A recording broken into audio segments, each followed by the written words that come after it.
Nipton is a small town poised delicately on the state line of Nevada and California, nestled within San Bernardino County, California. The town's foundation dates back to February 9, 1905, when it was established as a stop on the San Pedro, Los Angeles, and Salt Lake Railroad. Initially known as Nipeno Camp in tribute to a nearby gold discovery, the town adopted the name Nipton around 1910 following a merger between the San Pedro, Los Angeles, and Salt Lake Railroad and the Union Pacific Railroad. This small but bustling town provided critical supplies to ranches and mines in the region. Over time, it morphed into a social hub catering to the sparse population of the area. With its rustic charm, Nipton later flourished as a tourist destination, inviting weary hikers and travellers to restock supplies, pack their RVs, and set up tents. The town even hosted a California state lottery, tempting luck seekers with the potential to win a jackpot worth millions of dollars. Despite the havoc of the Great War, Nipton persevered as a small town, gradually attaining a seedy reputation under the leadership of Mayor Joseph B. Stain in the 23rd century. With Stain's dubious leadership, which he had honed as a one-time hub crook, Nipton became a haven for prostitution and thievery. The town experienced a significant shift after the NCR Correctional Facility prison break. Stain extended a hand of friendship to the powder gangers, signalling that Nipton was open for trade. Through cunning negotiation, Stain managed to provide services for NCR soldiers by night and powder gangers by day, keeping the two groups separate and unaware of each other. However, Nipton's fortune took a disastrous turn when Stain decided to collaborate with Caesar's Legion. The mayor orchestrated a deal to turn over both the NCR soldiers and powder gangers to Vulpes and Culta in exchange for 8,000 caps. Unbeknownst to Stain, Vulpes had other plans. He utilised his small legion force to round up the residents along with the aforementioned groups, including the mayor himself, leading to a brutal massacre. The fate of Nipton's inhabitants was decided by lottery tickets. Those who resisted met their end through gunshots, while those who complied were subjected to various torturous outcomes. Losers were decapitated, third-place winners were enslaved, the runner-up, Boxcars, was crippled, and the sole winner, Oliver Swanwick, gained his freedom. The mayor himself was burned alive on a pile of tyres after his ticket was called. The new California Republic's lack of intervention in this catastrophic event signalled to the local Brotherhood of Steel chapter that the NCR was either unwilling or unable to intervene. Looking at the layout of Nipton, we find the General Store. The General Store is a two-storey building. The first floor is a commercial area with toppled food items surrounding Boxcars, who hands out the quest booted to the Courier from a chair in the centre. The residential section on the second floor contains an abandoned apartment behind an easy locked door, complete with a safe for any lucky looters. Nipton Town Hall sits on the northern side of the area and is where the Courier can engage with members of Caesar's Legion. Inside, it consists of a booby-trapped basement, 3 floors, and is home to several Legion mongrels. The town hall's intricate design and layout provide a wealth of exploration opportunities and treasures. A worn key that unlocks a hard-locked door to the cellar can be found behind the reception desk. The cellar houses a sitting area, vending machines, a generous amount of scattered food, and some turbo. There's also a first aid kit on the wall, and 5 lottery tickets scattered on the floor and table. On the first floor, the reception area is the gateway to the town hall. Remnants of the massacre are still evident, with remains of the town's citizens strewn about on the floor and over furniture. A frag mine is strategically placed behind the front desk. The main corridor, filled with more remains and discarded lottery tickets, is flanked by 2 staircases leading up to the second floor. The second floor houses a large assembly hall with chairs lining the perimeter, a raised platform, and a long table. A booby-trapped body lies in the office across from the eastern stairs, and offices flank the main hallway. A total of 6 lottery tickets can be found scattered throughout the assembly hall. The third floor hosts the mayor's expansive office, hidden behind 2 executive offices. The hallway holds vending machines, and the executive offices are stocked with refrigerators full of food and drinks and first aid kits on the walls. The mayor's ornate office has a desk with his terminal, and a cabinet behind it holds a copy of Big Book of Science, Future Weapons Today, and Programmer's Digest, along with mentats and a stack of lottery tickets. The office also contains a laser pistol. Behind the desk, an average locked door conceals a closet with a gun cabinet and shelving filled with more supplies, including a bottle of Nuka-Cola Victory, cartons of cigarettes, a 10mm pistol, and ammunition. Looking at the terminal, we find Mayor Staines' journal entries. The first journal entry, a promising development if I do say so myself. It seems things went to hell at the NCR correctional facility north of here, and escaped prisoners are roaming free.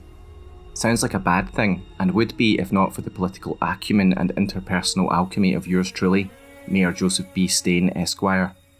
I sent the Jims out to make contact with the prisoners, or powder gangers rather, they insist on this name, to let them know Nipton's open for trade, with free turns with the girls as door prizes. Ha! You know they went for that deal, as sold by Little Jim anyway, Big Jim, R.I.P. I see a lot of potential here so long as I can keep the NCR troops and Powder's ridiculous name from running into each other and shooting it out in the streets.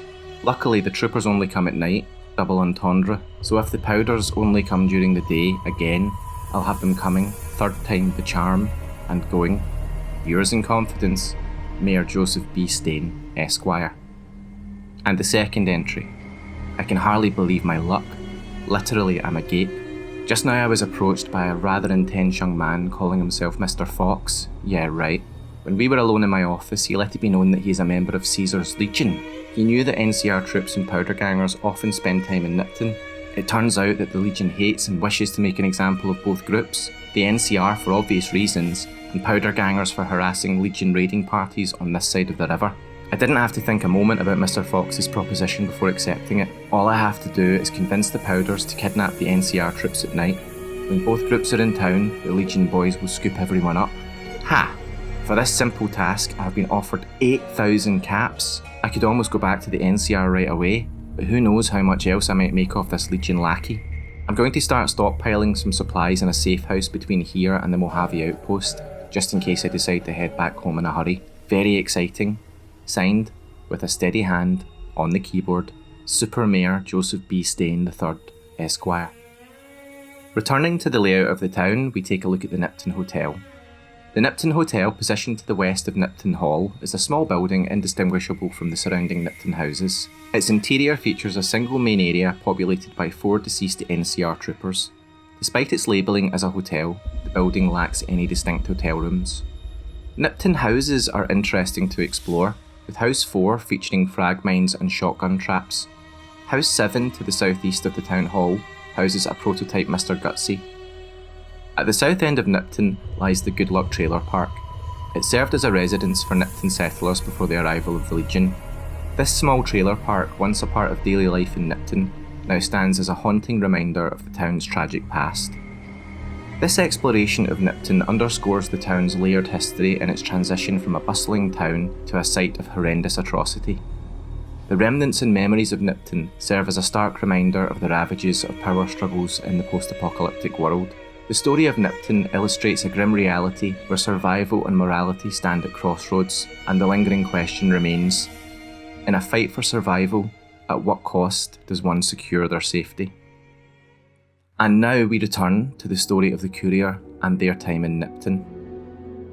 The Courier, a wanderer draped in a mantle of unanswered questions and revenge, treads the dusty trail towards Nipton. They're on a dogged pursuit of Benny and his partners in crime, while also investigating the eerie silence that has swallowed Nipton. Ghost, stationed at the Mojave outpost, had expressed her disquiet and urged the Courier to check on the town. Upon crossing the threshold into Nipton, an unsettling atmosphere tugs at the Courier's nerves. There, Oliver Swanwick stands, a lone figure bristling with manic energy, jabbering incessantly about some lottery he had won. His delight in his victory creates a jarring contrast against the sombre backdrop of the desolate town. As the Courier ventures deeper into Nipton, the grim truth unravels. The town has been consumed by Caesar's Legion, its bloodthirsty members leaving a gruesome tableau of destruction in their wake. The town centre, once a hub of life and activity, is now a chilling congregation spot for these Legion soldiers. It's there that Volpes Inculta, shrouded in the ominous crimson of the Legion, approaches the Courier.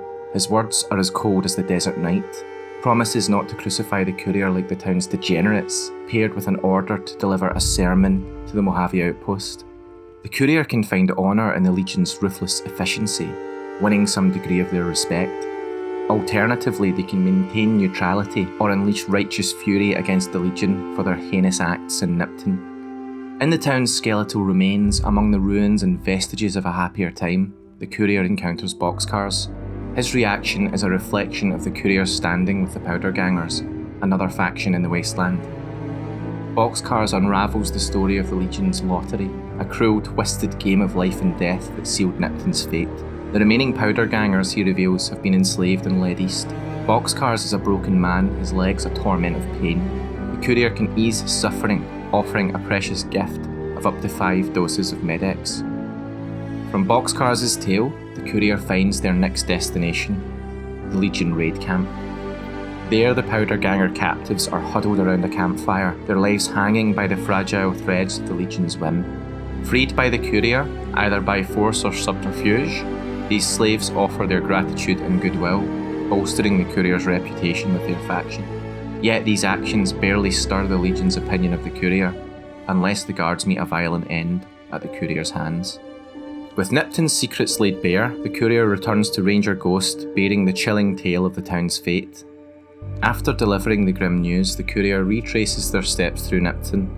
With every step, they move closer to Novak, inching towards Benny and his accomplices, and the answers that have danced tantalizingly out of their grasp.